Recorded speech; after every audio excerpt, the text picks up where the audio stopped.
Tentu kalian pernah melihat sebuah film yang berdurasi 1 sampai dengan 2 jam.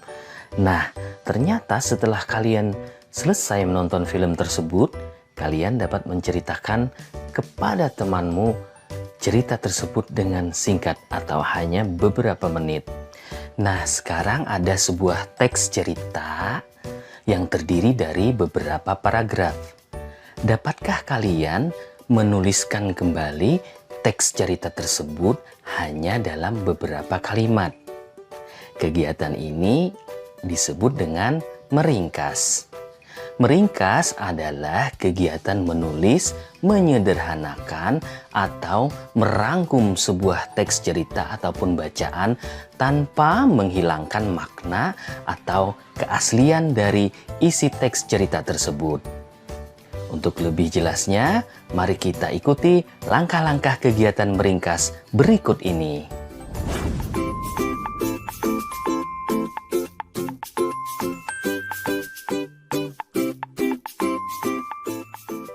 Untuk meringkas sebuah teks atau sebuah cerita, kita dapat melakukan langkah-langkah sebagai berikut. 1. Membaca naskah asli. Ulangilah membaca naskah sampai kalian betul-betul paham supaya mengetahui kesan umum atau inti dari tulisan dan maksud serta sudut pandang penulis asli. Yang kedua, mencatat gagasan utama. Untuk menentukan gagasan utama, kalian harus membaca teks tulisan, paragraf demi paragraf. Kemudian, catatlah gagasan pokok setiap paragraf pada cerita atau teks tersebut untuk menyusun ringkasan. Ketiga, gunakan kalimat baru. Gunakanlah kalimat baru sesuai urutan isi tulisan, sehingga tetap menggambarkan tulisan asli. Dan yang keempat, ketentuan tambahan. Susunlah ringkasan dalam kalimat tunggal, bukan kalimat majemuk. Ringkaslah kalimat menjadi frasa. Frasa adalah gabungan kata, setidaknya terdiri atas 2 kata. Nah, sebagai contoh kita akan meringkas sebuah cerita yang berjudul Perbedaan Bukanlah Penghalang yang terdapat pada buku tema 1 halaman 110 untuk kelas 4 SD maupun MI. Baiklah, kita mulai mencari gagasan pokok pada paragraf yang pertama. Ternyata gagasan pokok pada paragraf yang pertama ini adalah hari Senin lomba menghias kelas di sekolah Udin. Maka dapat kita jadikan frasa pada gagasan pokok tersebut menjadi menghias kelas. Terus kita berlanjut mencari gagasan pokok pada paragraf yang kedua.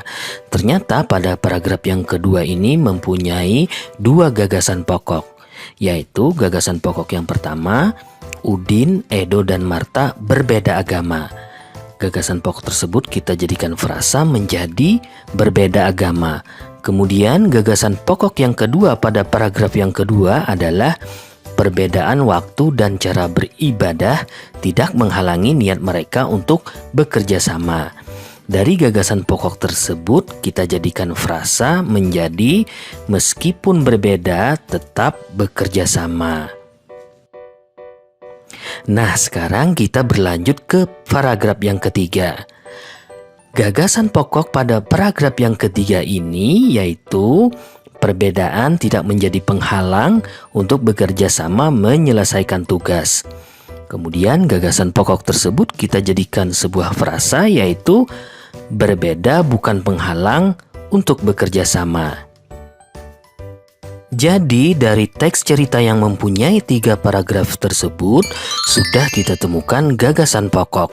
Kemudian dijadikan frasa yang akan dibentuk menjadi kalimat baru, sehingga menjadi ringkasan teks cerita tersebut. Ringkasan teks cerita tersebut adalah sebagai berikut. Di sekolah Udin akan diadakan lomba menghias kelas. Udin, Edo, dan Marta adalah teman sekelas yang memiliki agama yang berbeda. Meskipun berbeda agama, tidak menghalangi mereka untuk bekerja sama dan menyelesaikan tugas menghias kelas dalam rangka menyambut Hari Kemerdekaan. Nah, dapat kita simpulkan bahwa untuk membuat sebuah ringkasan, kita harus memperhatikan hal-hal sebagai berikut. Pertama, kita harus membaca naskah asli, kemudian mencatat gagasan utama pada setiap paragraf, kemudian menggunakan kalimat baru, serta ketentuan tambahan yaitu susunlah ringkasan dalam kalimat tunggal, bukan kalimat majemuk. Bagaimana? Apakah sudah jelas dan apakah kalian sudah bisa untuk meringkas sebuah teks cerita?